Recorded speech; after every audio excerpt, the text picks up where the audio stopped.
In the early 1980s, the Salvation Army had a real problem in Austin, Texas. They desperately needed to expand their facility. And I was in my friend Dooley Bell's office one day, and he said, "Come on, go with me. We're going to try to find a location for the Salvation Army." Well, I'd always given money to the Salvation Army, and I thought it was one of the most wonderful organization in the world. And how in the world could it be a problem to find a location for the Salvation Army? Well, that was just because I didn't know any better. And that was when you run into the NIMBYs. Not in my backyard. And they are so pietistic, they get up and say, "Oh, I'm so in favor of the Salvation Army. I support them, and I think they're just the greatest organization. But don't you put that homeless shelter anywhere around me." And so I had a location out where Advanced Micro Devices now is, way out off of Ben White Boulevard, not in the downtown area. And it was 5 acres, and it was level, and it was utilities, and the streets were just being run to it. And so I donated it to them, and it was about $500,000 worth of land. Well, then the Montopolis Neighborhood Association, minority-led group, became up in arms that the homeless would be going through their neighborhood to reach this neighborhood. And so they raised all kinds of cane at the city hall, and so that location went by the wayside.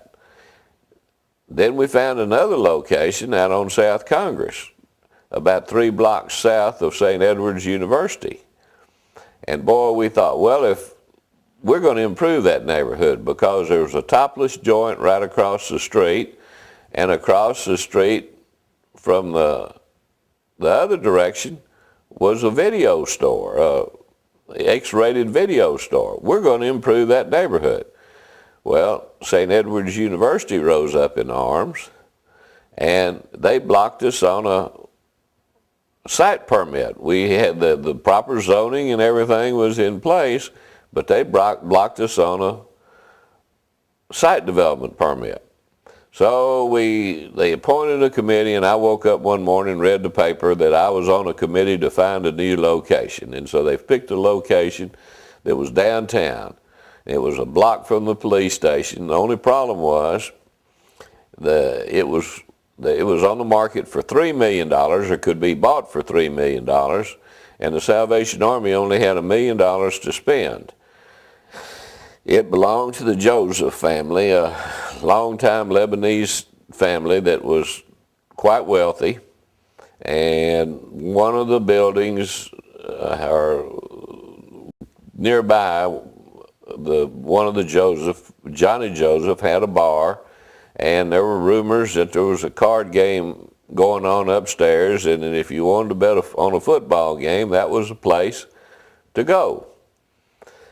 And I didn't know Mr. Joseph, but I had one of those middle of the night revelations that why not trade him some land that I owned outside of Austin on where the new Interstate 45 was supposed to go.